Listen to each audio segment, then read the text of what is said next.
अरे उर्मी, आज काजल नहीं दिखी, कहाँ है वो? पता नहीं, मैंने भी नहीं देखा उसे। अरे यार, ये हॉस्टल में लिफ्ट होनी चाहिए। अब 3 फ्लोर चढ़ के जाओ।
मैं अपनी जान अपने मैथ्स प्रोफेसर पेंसे की वजह से ले रही हूँ।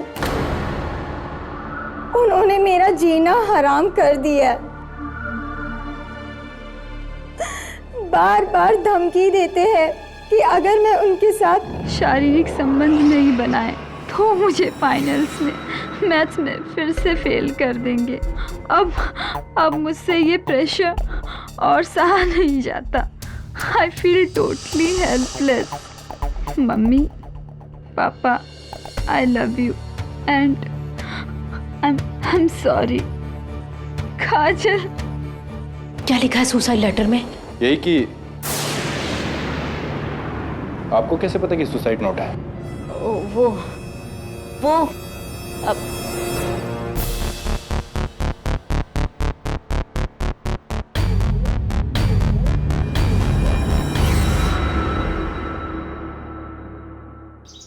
हेमंत मेरा बेटा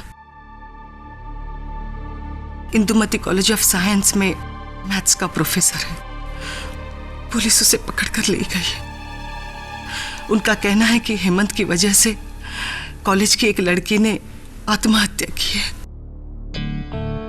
लेकिन मिसेस फ्रेंड से पुलिस ऐसा क्यों मानती है? हेमंत के खिलाफ कोई सबूत है उनके पास? उसका सुसाइड लेटर,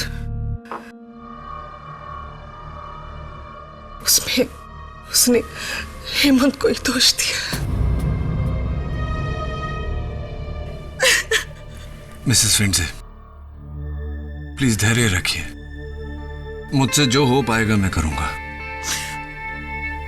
मैं जानती हूँ कि इससे पहले कि तुम उसका केस लो, तुम्हें उसके बारे में एक बात बताना चाहती हूँ। हेमंत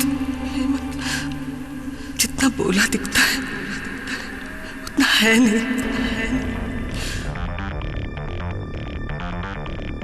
और ये मैं उसकी मां होने के बावजूद कह रही हूँ।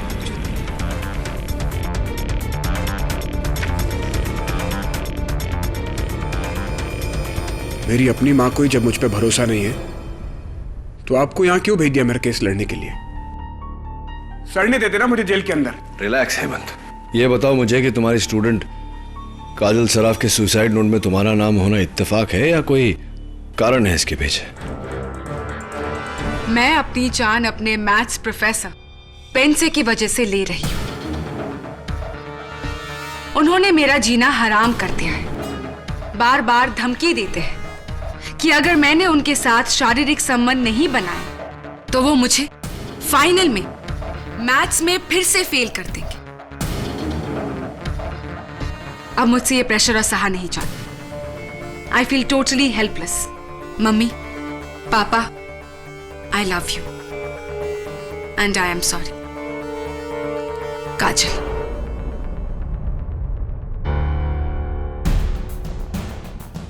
प्रोफेसर, ये सुसाइड नोट नहीं है, आपकी सजा का फरमान है ये। वो सजा जो आपको मिलनी ही चाहिए एक मासूम, बेबस और मिडिल क्लास लड़की पर अपनी वहशी नजर डालने के लिए।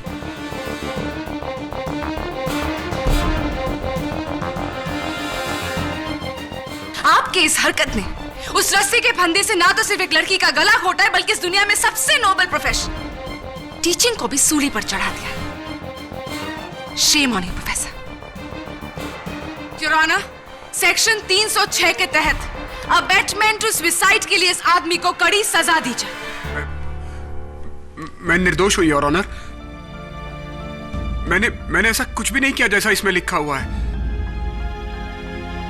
इंदुमती कॉलेज में मेरी रेपुटेशन बेदाग है। आप चाहें तो मेरे स्टूडेंट से पूछ सकते हैं। तुम्हारा नाम? जोया अहमद। तुम काजल की रूम पार्टनर थी? जी हाँ, और क्लासमेट भी। SYBSE student, division B. फिर तो प्रोफेसर पेन से तुम्हें भी पढ़ाते होंगे। उनके बारे में तुम्हारा ओपिनियन क्या है? पढ़ाने में प्रोफेसर पेन से बहुत अच्छे प्रोफेसर हैं।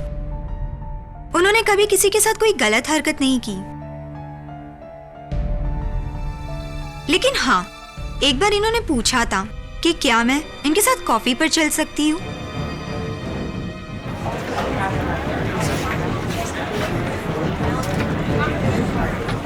Order order. प्रोफेसर, क्या ये सच है? जी, लेकिन मैंने जोया अहमद को कॉलेज कैंटीन में कॉफी के लिए इनवाइट किया था। वो भी अकेले नहीं, 6 स्टूडेंट्स के साथ मैथ्स का प्रोजेक्ट डिस्कस करने के लिए। मेरा कोई गलत इरादा नहीं था। जेसी जेकब, सेकेंड ईयर BSc। काजल मेरी बेस्ट फ्रेंड थी और मेरा रूम उसके बाजू वाला ही था। जैसे ये बताओ कि क्या तुम्हें कभी भी ऐसा लगा कि प्रोफेसर पेंसे ने काजल के साथ कोई छेड़खानी की है, या फिर उनका बिहेवियर अजीब था किसी और के साथ? काजल ने तो मुझे ऐसा कुछ नहीं बताया और ना ही मैंने ऐसा कुछ देखा है। लेकिन एक बार मेरे साथ जब वो लिफ्ट में थे तब उन्होंने मेरे बालों को छुआ था।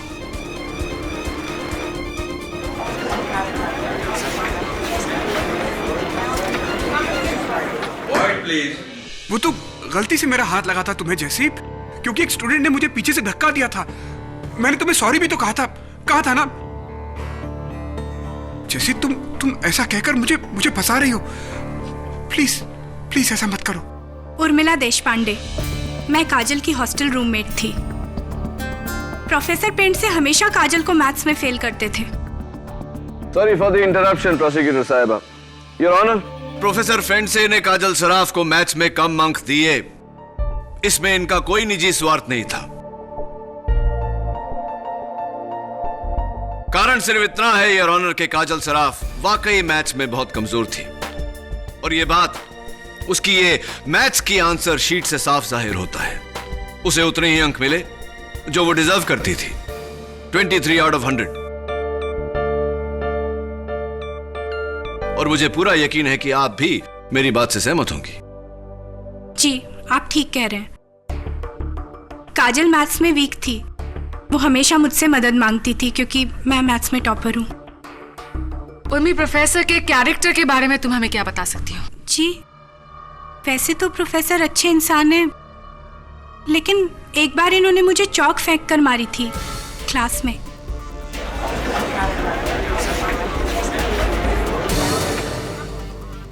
Order order, quite please. वो तो इसलिए क्योंकि तुम क्लास में सो रही थी। जी, मेरा नाम मिसिस सेठना है।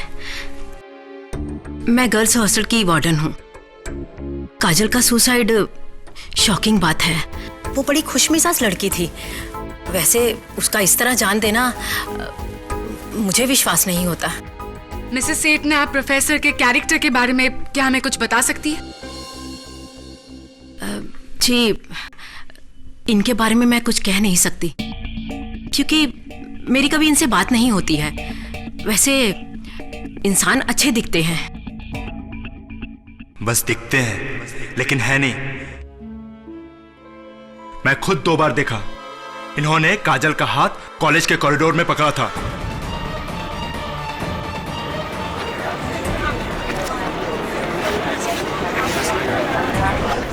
ऑर्डर। बैजू, बैजू मैंने कब हाथ पकड़ा था?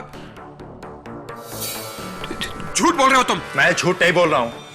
प्रोफेसर जैसे दिखते हैं वैसे है नहीं। हेमंत जितना बोला दिखता है उतना है नहीं। सर, मैं कसम से बोलता हूं, काजल पर इनकी बुरी नजर थी। एक बार तो इन्होंने मेरे हाथों से गुलाब का गुलदस्ता काजल को भेजा था।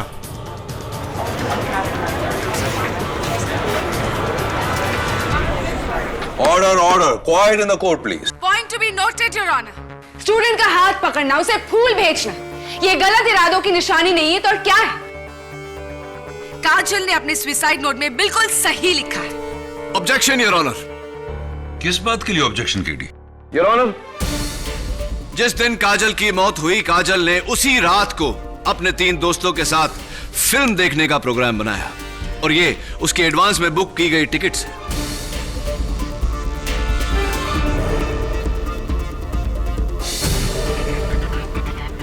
मौत से 2 घंटे पहले योर ऑनर, काजल सराफ अपने कॉलेज के लाइब्रेरी से ये नॉवल लेकर आई थी जिसे वो पढ़ रही थी और पेज नंबर 32 पर बुक मार्क लगाया हुआ है। केडी, इन टिकट्स और किताब द्वारा तुम कहना क्या चाहते हो? यही कहना चाहता हूं योर ऑनर, काजल सराफ ने आत्महत्या नहीं की योर ऑनर, उसका कत्ल हुआ। What?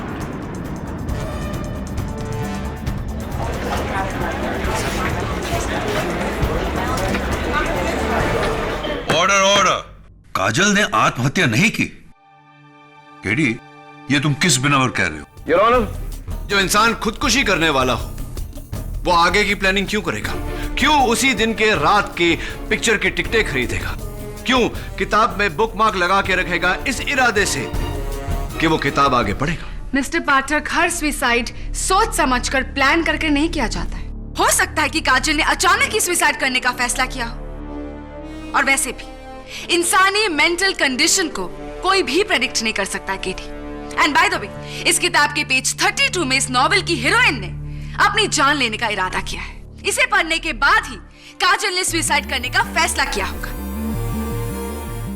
तो क्या कहना चाहती हैं आप प्रोसिक्यूटर साहिबा कि एक नॉवेल पढ़ते वक्त अचानक काजल के मन में आत्महत्या करने की भावना जागी? बिल्कुल।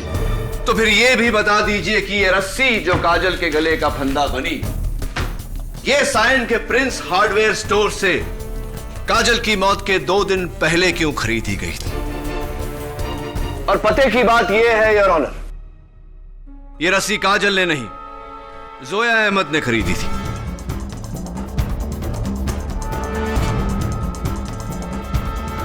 हाँ, ये रस्सी मैंने ही खरीदी थी। उस रस्सी को हम एक कॉलेज प्रोजेक्ट में इस्तेमाल करने वाले थे। मुझे पता होता कि काजल उससे अपनी जान दे देगी तो मैं ये रस्सी कभी नहीं खरीदती। योर ऑनर, डिफेंस को शायद ऐसा लगता है कि किसी ने काजल की जान ली है और फिर उसके बाद, जैसा हम फिल्मों में अक्सर देखा करते हैं, उसकी लाश को पंखे से लटका दिया ताकि हम सबको ऐसा लगे कि ये एक सुसाइड है। राइट मिस्टर पाठक? आइए, आपकी इस गलतफहमी को मैं दूर कर देती हूँ फोरेंसिक्स द्वारा। योर ऑनर, मैं डॉक्टर रस्तोगी को बुलाने की इजाजत चाहती हूँ। इजाजत है। योर ऑनर, पोस्टमार्टम रिपोर्ट का नतीजा है कि काजल की मौत अपने आप को फांसी देने से हुई, death due to strangulation. Doctor Rastogi, क्या ऐसा नहीं हो सकता कि किसी ने रस्सी से पहले उसका गला घोटा हो और फिर काजल को पंखे से लटकाया? नो केडी, कुर्सी के गिरने से काजल के गर्दन पे जो झटका लगा, उससे उसका नेक बोन अपने एक्सिस से जुदा होकर स्पाइनल कॉर्ड से अलग हो गया, यानी कि गर्दन की हड्डी का टूटना, यानी लटकने से मौत। ऐसा भी तो हो सकता है डॉक्टर रस्तोगी की वो ये सुसाइड नोट चार्ली किसी और ने लिखा, राइट? इस सवाल का जवाब मैं नहीं, इस सवाल का जवाब हमें देंगे हैंडराइटिंग एक्सपर्ट डॉक्टर मानक तला। योर ऑनर, इस सुसाइड लेटर की हमने बारीकी से जांच की है। इसमें जो हैंडराइटिंग और सिग्नेचर है वो मिस काजल सराफ के ही है। डॉक्टर मानिक तला, सुसाइड नोट जबरदस्ती भी लिखवाया जा सकता है, सही या नहीं? जी, मगर इस बात का खुलासा हैंडराइटिंग एक्सपर्ट नहीं, आप लॉयर्स ही कर सकते हैं। और ऐसा मैं करके रहूंगा क्योंकि मेरे मुवक्किल एक शरीफ और सोबर प्रोफेसर को, जिनका काजल सराफ के साथ कोई लेना देना नहीं था, कोई ताल्लुक नहीं था, काजल सराफ भला अपने सुसाइड नोट में इनका नाम क्यों लेगी? केडी, क्या कहा तुमने? सोबर, शरीफ प्रोफेसर। प्रोफेसर उज्ज्वला टिपनेस, श्रद्धा society, building number 4, Vile Parle east, 13 जुलाई 2005। प्रोफेसर, क्या पीकर उसने अपनी जान देने की कोशिश की थी? Was it phenyl? पेस्टिसाइड? ये उज्ज्वला टिपनेस कौन है? इनके सोसाइटी में रहने वाली एक लड़की, जिसे हमारे शरीफ और सोबर प्रोफेसर और उनके आवारा दोस्त अक्सर छेड़ा करते थे। लेकिन एक दिन हमारे शरीफ और सोबर प्रोफेसर की बदतमीजियों से तंग आकर उज्ज्वला ने अपनी जान देने की कोशिश की थी। Right professor?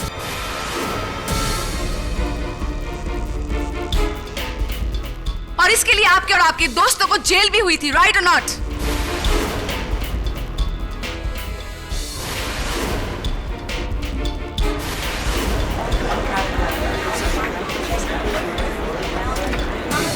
Order order.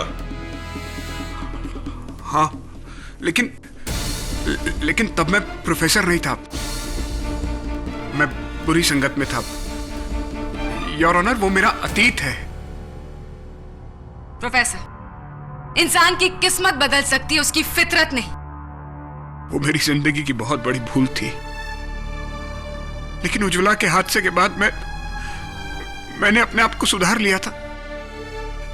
जज साहब, मैं सच कह रहा हूं। मैंने काजल को मरने के लिए मजबूर नहीं किया। ये सुसाइड नोट झूठा है। मैं बेकसूर हूं जज साहब, मैं बेकसूर हूं। केडी, मैं बेकसूर हूं, सच। इन मगरमच्छ के आंसुओं से आपका बाप नहीं धुल सकता है प्रोफेसर।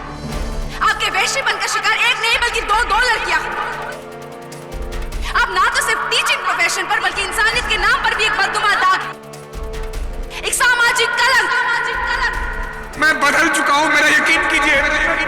माँ, मैं अब वैसा नहीं हूं। मैं केडी बदल चुका हूं। जज साहब, मैंने बड़ी मुश्किल से इज्जत कमाई है। मैं उसे खोना नहीं चाहता हूं। केडी, मैं उसे खोना नहीं चाहता हूं। मैं उसे खोना नहीं चाहता हूं। बुरा अतीत वो साया होता है हेमंत, जो हमारे पीछे नहीं हमारे आगे चलता है, और दुनिया इसी साये में हमारी परछाई देखती है। मुझे दुनिया की परवाह नहीं है केडी, लेकिन मेरी माँ, मैं अपनी माँ के लिए आदर्श बेटा था। गर्व करती थी वो मुझ पर, लेकिन उज्ज्वला के हादसे के बाद मुझ पर से उसका विश्वास ऐसा टूटा कि उस दिन के बाद एक बार भी उसने मुझे कभी अपने गले नहीं लगाया। एक बार मेरे सर पर प्यार से हाथ ही नहीं फेरा। जब मेरी माँ ही मुझे शक की नजर से देखती है तो फिर इस दुनिया का क्या? देखिए हेमंत, इस तरह जज्बाती होने से कोई फायदा नहीं। ये बता कि पियोन बैजू ने तेरे बारे में ऐसे क्यों बोला? पता नहीं, लेकिन वो पियोन झूठ बोल रहा था।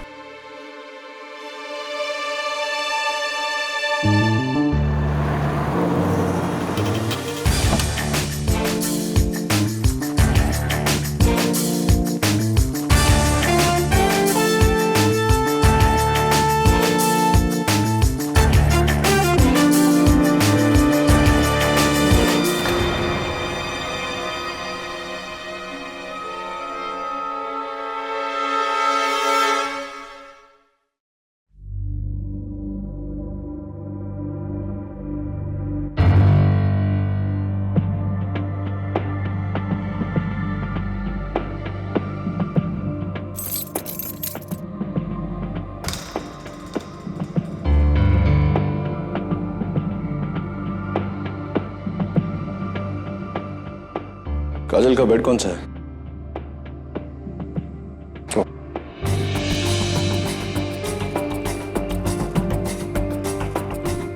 कुर्सी यही है।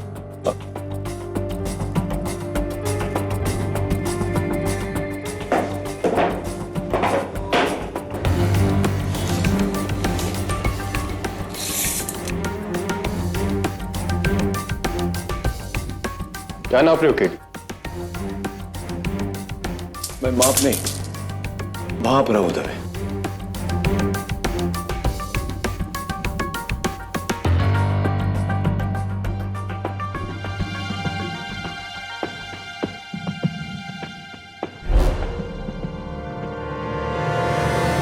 मिसेस एटना, वो आपके रिकॉर्ड से काजल की हाइट तो पता चल जाएगी ना? जी, लेकिन कुछ दिन पहले यहाँ आग लग गई थी तो सारे रिकॉर्ड जलकर डिस्ट्रॉय हो गए। ऐसी कोई बात नहीं, पोस्टमार्टम की रिपोर्ट से मिल जाएगी। और हाँ दबे, वो रस्सी की भी लेंथ चाहिए होगी। हाँ केडी, लेकिन ये सब तुम क्यों? हेलो, आमिर खान देख, मेरा फेवरेट, क्या बॉडी बनाई थी यार।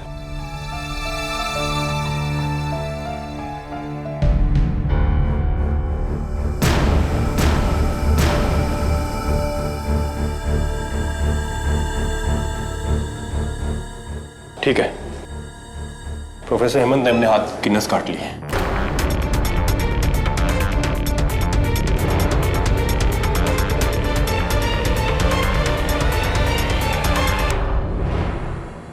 प्रोफेसर पेंसी, आपको पता है इंडियन पिनल कोड सेक्शन 309 के तहत आत्महत्या करना कानूनन अपराध है। आप अगर अपने डिफेंस के लिए केस आसान नहीं कर सकते तो उसे मुश्किल ना कीजिए। तो क्या करूं जज साहब? मैं इस जिल्लत भरी जिंदगी से तो बेहतर है कि मैं मर जाऊं। मैं नहीं जीना चाहता हूं, मैं छुटकारा चाहता हूं इस सबसे। प्रोफेसर फ्रेंड से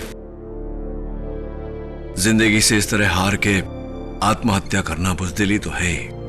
क्या लगा था तुम्हें कि इस हरकत से जिंदगी की सारी तकलीफों से छुटकारा पालोगे?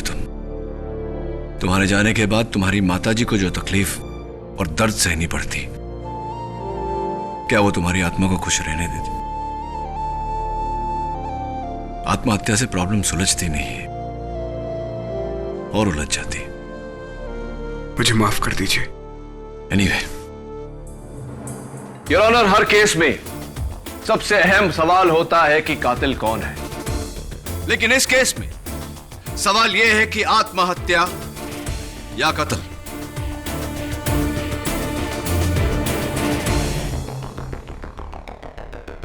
और मुझे पूरा यकीन है योर ऑनर के काजल सराफ ने आत्महत्या नहीं की, उसका कत्ल किया गया है। यह कत्ल वही कर सकता है योर ऑनर जो या तो उस हॉस्टल में रहता हो या उस हॉस्टल में काम करता हो।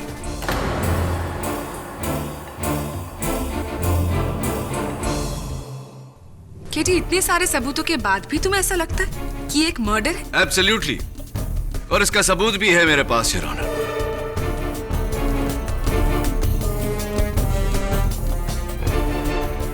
योर ऑनर, जिस कमरे में यह हादसा हुआ, Indumati girls hostel room number 302, उसकी कुल मिला के फर्श से सीलिंग तक की हाइट 13 फीट है। काजल की हाइट 5 फीट 6 इंच। उस कुर्सी की हाइट 2 फीट। रस्सी की लंबाई 1 फीट। सीलिंग से पंखे तक की दूरी 4 फीट। तो प्रोसिक्यूटर साहिबा, मुझे पूरा यकीन है कि आपको मैच में पूरे नंबर मिले होंगे। 12.6। So what? 12 feet 6 inch.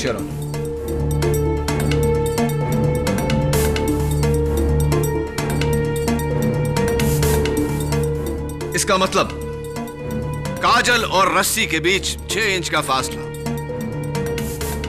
Which makes me wonder कि काजल ने यह फासला कैसे तय किया होगा। केडी, वो अपने पैरों की उंगलियों पर खड़ी हुई होगी। Really? एक बार आप कोशिश करके देखिए प्लीज।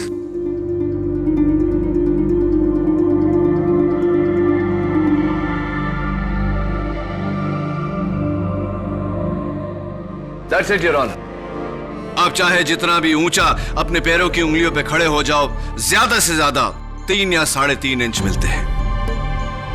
तो फिर हो सकता है कि उसने कुर्सी पर कोई दूसरा सपोर्ट रखा हो जिससे उसे 6 इंच की बढ़त मिल गई हो। Absolutely right your honour. एक सपोर्ट जो लाल मिट्टी की बनी हुई थी। मौत के बाद काजल के पैरों पर भी पाई गई। पोस्टमार्टम के समय ली गई इस तस्वीर में काजल के पैरों के तलवे पर लाल मिट्टी लगी है। केडी, अभी भी मुझे तुम्हारी दलील समझ में नहीं आ रही है। काजल ने कुर्सी पर लाल मिट्टी का सपोर्ट रखा, उस पर खड़ी हुई और अपनी जान ली।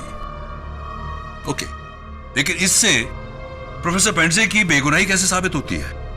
सोचने वाली बात है योर ऑनर कि अगर काजल सराफ ने लाल मिट्टी के बने उस चीज पर सपोर्ट लेकर अपनी जान ली, तो पुलिस को उस कमरे से सिर्फ कुर्सी क्यों बरामद हुई? वो लाल मिट्टी का सपोर्ट कहां चला गया? वहां से गायब कैसे हो गया? किसने गायब किया उसे? इसका एक ही मतलब है योर ऑनर कि उर्मी के वहां पहुंचने से पहले किसी ने वो सपोर्ट वहां से गायब किया। वो शख्स जो काजल की मौत के दौरान वहां मौजूद था, कत्ल भी उसी ने किया है। कि उर्मी के वहां पहुंचने से पहले किसी ने वो सपोर्ट वहां से गायब किया। वो शख्स जो काजल की मौत के दौरान वहां मौजूद था, कत्ल भी उसी ने किया है।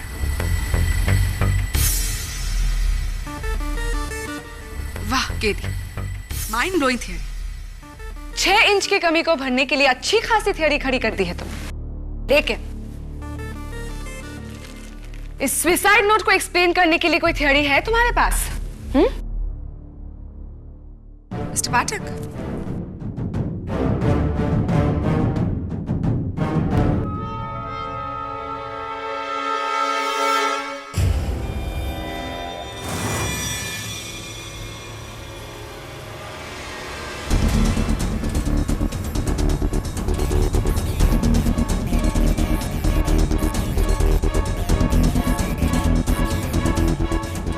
क्या हुआ केडी?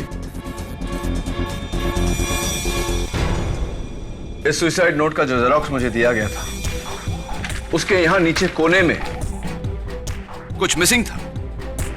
क्या है उस कोने में? Doodle your honour. डूडल यानी?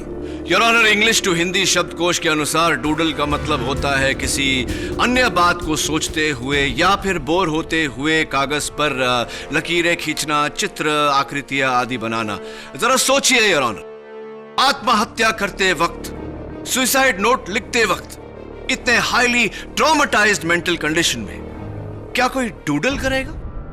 Not possible. Absolutely your honour. तो फिर काजल के सुसाइड नोट पे डूडल होने का क्या कारण हो सकता है your honour?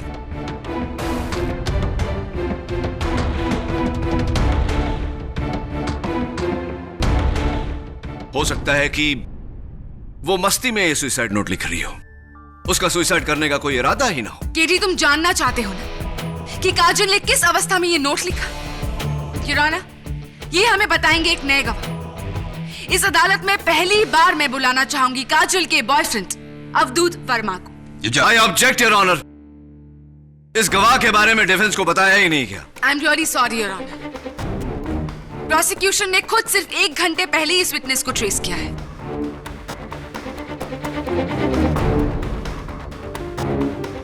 Please allow me. I allow you. Thank you.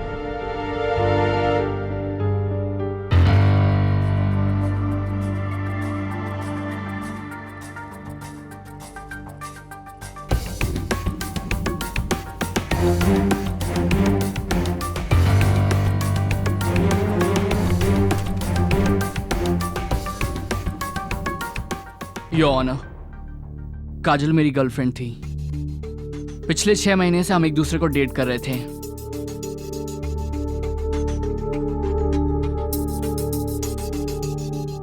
उस दिन आत्महत्या से 1 घंटे पहले उसने मुझे फोन किया था। अवधूत, प्रोफेसर हेमंत मुझे धमकी दे रहे हैं। कह रहे हैं कि मुझे फेल कर देंगे। I don't know what to do. I feel like killing myself.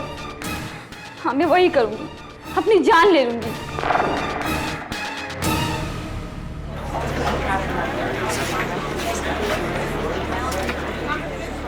Order order. Mister अवधूत वर्मा, आपने यही बात अदालत को पहले क्यों नहीं बताई? क्योंकि काजल का फोन आते ही मैं घबराकर उसकी हॉस्टल की ओर निकला और सर मैं बाइक इतना फास्ट चला रहा था कि रास्ते में मेरा एक्सीडेंट हो गया।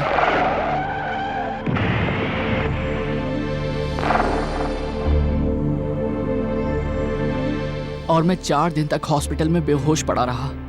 आज जब होश आया तो काजल के बारे में पता चला और फिर इस केस के बारे में। इस आदमी ने मेरी काजल की जान ली है। जज साहब, इसे फांसी की सजा देनी चाहिए। जज साहब, काजल झूठ बोल रही थी। बस कीजिए professor. You are proven guilty. Your honour, Kajal ने अवधूत से जो कहा वो एक तरफ और मेरे सवाल एक तरफ, और जब तक मेरे सवालों का जवाब नहीं मिल जाता हम कैसे मान लें कि प्रोफेसर पेंट से दोषी है? तो फिर अपने सवाल का जवाब ढूंढो केडी। उस लाल मिट्टी के सपोर्ट को अदालत में पेश करो और साबित करो कि उसे कमरे से गायब किसने किया। Yes your honour. Forget it KD, वो प्रोफेसर तुमको शेंडी लगा रहा है। He is lying. अरे इतने सारे सबूत हैं उसके खिलाफ और उसका खुद का मर्डर भी उस पर डाउट करता है। ऊपर से उसका पास्ट का हिस्ट्री। उफ़ो, उसकी वजह से पहली बार तुम केस हारने वाले हो। दैट चीप मैन, दिल करता है उसके सर पर एक गमला भी मारूं। रिलैक्स मिसेस बिलेमोरिया, बेचारे के सर पे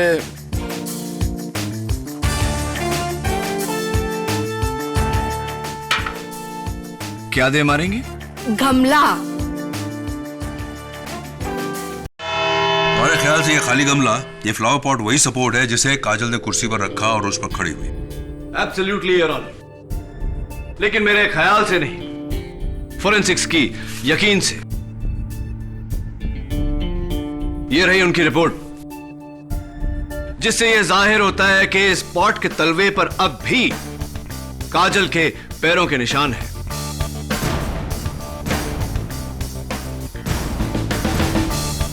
You're right, केडी। काजल इसी खाली गमले पर खड़ी हुई। Yes your honour, but unfortunately ये गमला काजल के कमरे से गायब हो गया था। कहां से मिला तुम्हें ये? हॉस्टल वार्डन मिसेस सेठना के कमरे से।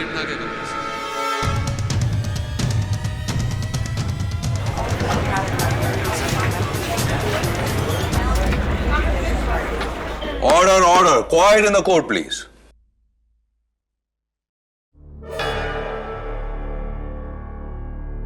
जी, ये गमला तो मेरे ही ऑफिस का है।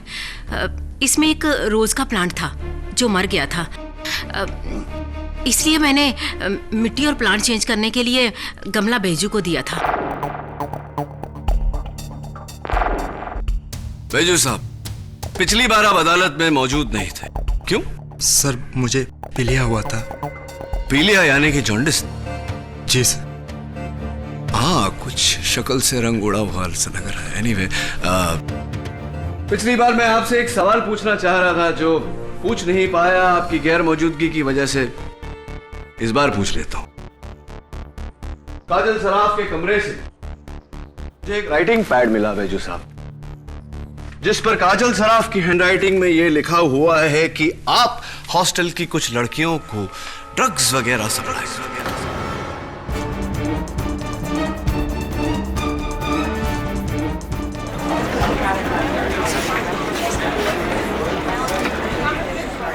Order order, silence in the court please. झूठ है ये, झूठ है। मैं समझ गया बैजू साहब, आप पर कोई शक करे उससे पहले आपने शक की सुई प्रोफेसर हेमंत फंडसे की तरफ घुमा दी, उन पर इल्जाम लगाकर।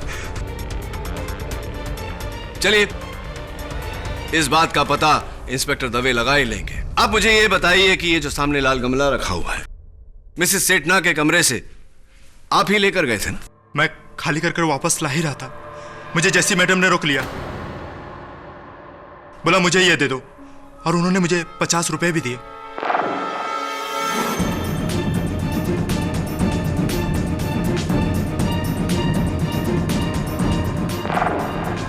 जी बैजू से मैंने ही वो गमला लिया था, पर वो मेरे लिए नहीं था, वो उर्मी ने मंगाया था।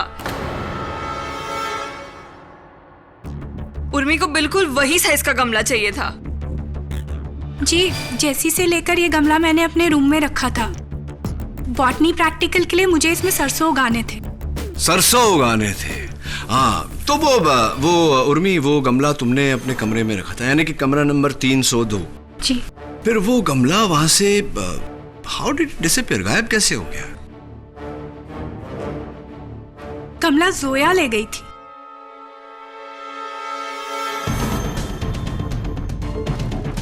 नहीं, मैंने उस गमले को छुआ तक नहीं।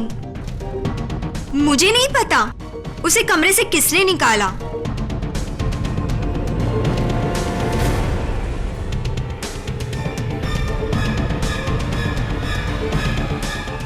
गमला जोया ले गई थी। मैंने उस गमले को छुआ तक नहीं। मुझे नहीं पता उसे कमरे से किसने निकाला।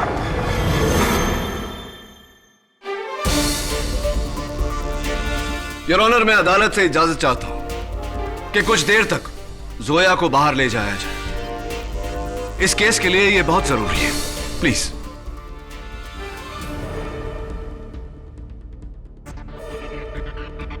योर ऑनर, मैं अदालत से इजाजत चाहता हूं कि कुछ देर तक जोया को बाहर ले जाया जाए। मैं उर्मी से कुछ सवाल पूछना चाहता हूं। योर ऑनर, इस केस के लिए यह बहुत जरूरी है, प्लीज। इजाजत।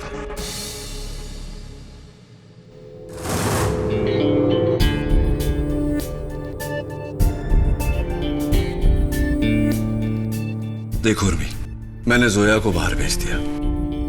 अब सच सच बताना कि वो गमला जोया ने उठाया था या नहीं उस दिन? जी। उठाया था? सच्ची? जी। कैसे उठाया? अपने हाथों से। वो उसे उठाकर चुपके से कमरे के बाहर ले गई थी। अपने हाथों से उठाकर उसे कमरे के बाहर ले गई? कब ले गई? पुलिस के आने से पहले। पुलिस के आने से पहले। योर ऑनर, इस केस की तह तक पहुंचने के लिए मेरा यहां उर्मी के साथ एक एक्सपेरिमेंट करना बहुत जरूरी है। इजाजत चाहता हूं। इजाजत।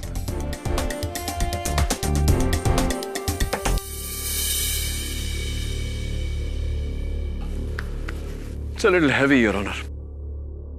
मैं चाहता हूं कि उर्मी यहां आकर हमें बताए कि जोया ने उस दिन किस तरह गमला उठाया था। उर्मी आओ।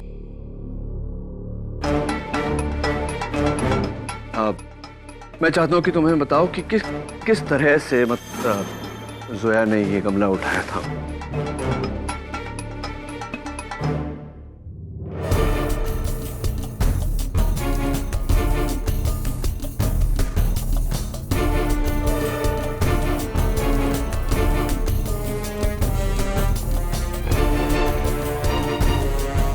ऐसे रख दिया था। Thank you. जाइए, कट करें। योर ऑनर, अब मैं चाहता हूं कि हम जोया को वापस बुलाएं और उनसे पूछें कि क्या इसी तरह उन्होंने यह गमला उठाया था। जोया, मैं चाहता हूं कि इस गमले को तुम उठाकर यहां रख दो।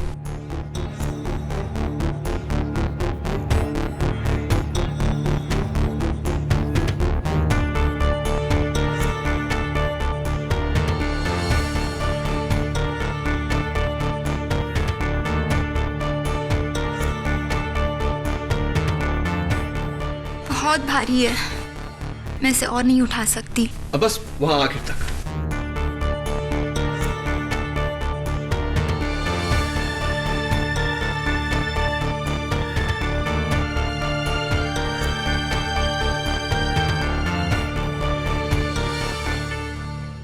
थैंक यू जोया, बैठिए। योर ऑनर, मैं आपका ध्यान इस चादर की तरफ आकर्षित करना चाहता हूं। इस गमले को खींचने के कारण इस पर लाल मिट्टी के दाग पड़ गए। Point to be noted your honour, कमरा नंबर 302 में फर्श पर ऐसे कोई दाग नहीं थे।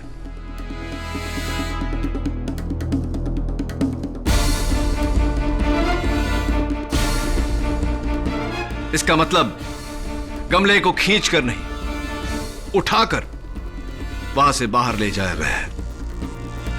सेकेंडली योर ऑनर, जोया इतनी नाजुक लड़की है कि गमला 5 फुट की दूरी तक नहीं उठा सकी, तो कमरा नंबर 302 से उठाकर 2 माले नीचे मिसेस सेठना के ऑफिस कैसे लेकर गई होगी? सच तो यह है योर ऑनर कि इस गमले को या तो जोया ने उठाया होगा या उर्मी ने।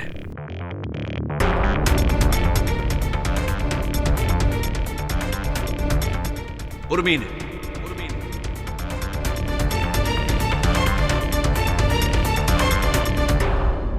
अपने आप को बचाने के लिए जोया को फंसाया है।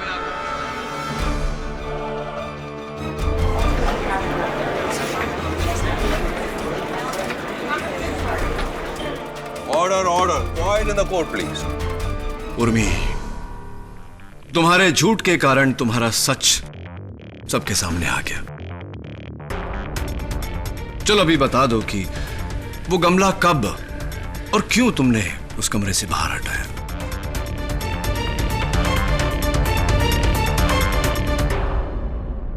क्योंकि उसका लाल रंग मेरे नाखूनों से जा नहीं रहा था।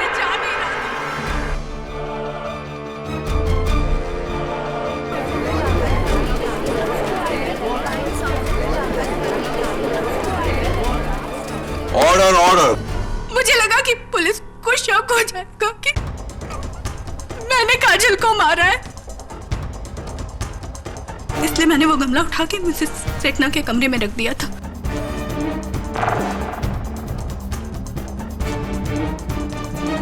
और मैंने उस गमले पे से अपनी उंगलियों के निशान भी मिटा दिए थे और उस कुर्सी पे से भी लाल मिट्टी के निशान मिटा दिए थे, लेकिन मैं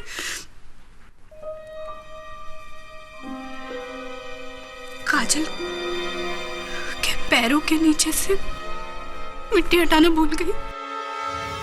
फिर मैंने वापस आके ऐसे बिहेव किया जैसे मैं पहली बार वहां आ रही हूं।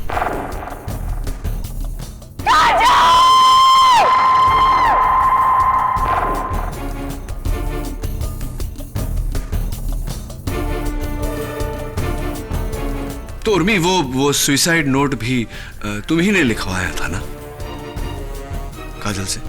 काजल और अवधूत एक दूसरे को बहुत प्यार करते थे, लेकिन अवधूत बहुत शरारती था, हमेशा काजल पर प्रैंक्स पुल करता रहता था। काजल चाहती थी कि वो अवधूत की शरारतों का बदला एक मुंह तोड़ शरारत से दे, इसलिए मैंने काजल को यह नकली सुसाइड प्लान करने का आइडिया दिया। अरे यार काजल, सोच मत ना, देख कितना मजा आएगा। अवधूत को ना तेरा नकली सुसाइड इतना हिला के रख देगा, लाइफ में कोई प्रैंक नहीं खेलेगा तेरे ऊपर। ये लेकिन ये नोट्स क्यों? अरे यार फुल प्रूफ खेल खेलेंगे ना। देख तू उसे फोन करके यहाँ बुलाना, उसके बाद वो भागता भागता आएगा और जब तुझे कुर्सी पे खड़े होके पंखे से लटकी रस्सी में तेरी गर्दन को देखेगा ना, उसका बैंड बज जाएगा। व्हाट डू यू से? हाँ, मैं यही चाहती हूँ। अब अवधूत को पता चलेगा कि उसकी शरारतों की वजह से मेरी क्या हालत होती थी। चल तू रस्सी ला। ओके।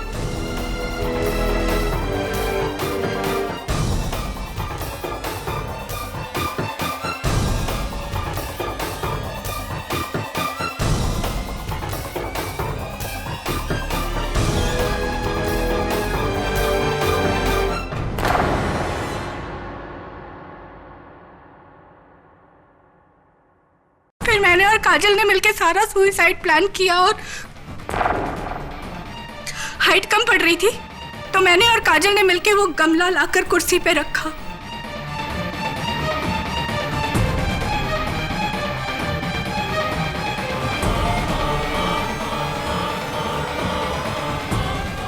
काजल ने जैसे ही हंसते हंसते अपने गले में फंदा डाला,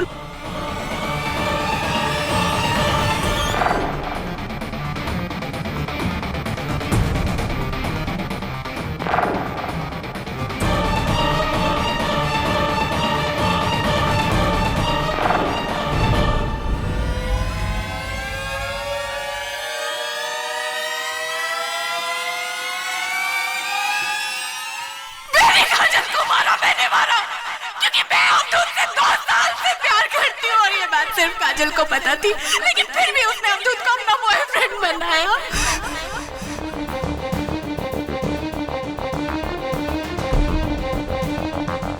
वो दोस्तों की मेरे साथ ऐसा कर सकती तो मैं क्यों नहीं कर सकती? क्यों नहीं? क्यों नहीं? क्यों नहीं?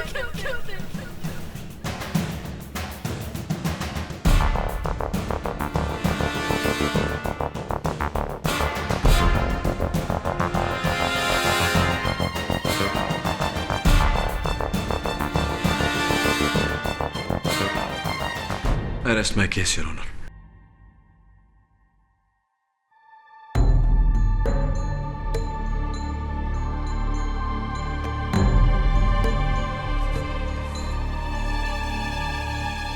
उर्मिला देशपांडे ने अपना जुर्म कबूल करके यह साबित कर दिया कि काजल सराफ ने खुदकुशी नहीं की थी, बल्कि उनका कत्ल किया गया। इसलिए यह अदालत उर्मिला देशपांडे को हिरासत में लेने का हुक्म देती है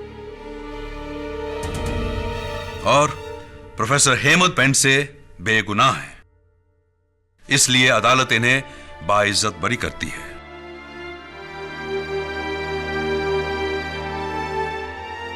यह अदालत बैजू पर ड्रग सप्लाई के लिए तुरंत जांच करने का हुक्म भी सुनाती है। The case is closed.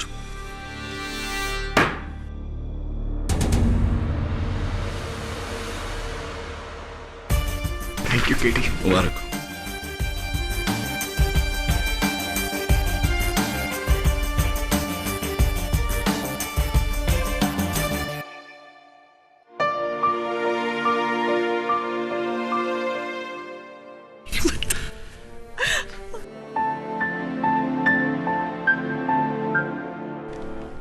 एक और जीत मुबारक हो केटी। केटी, क्या सोच रहे हो? सोच नहीं, देख रहा था मां बेटे का मिलन। शायद एक दिन मुझे भी ये नसीब हो। मतलब? समझ रहे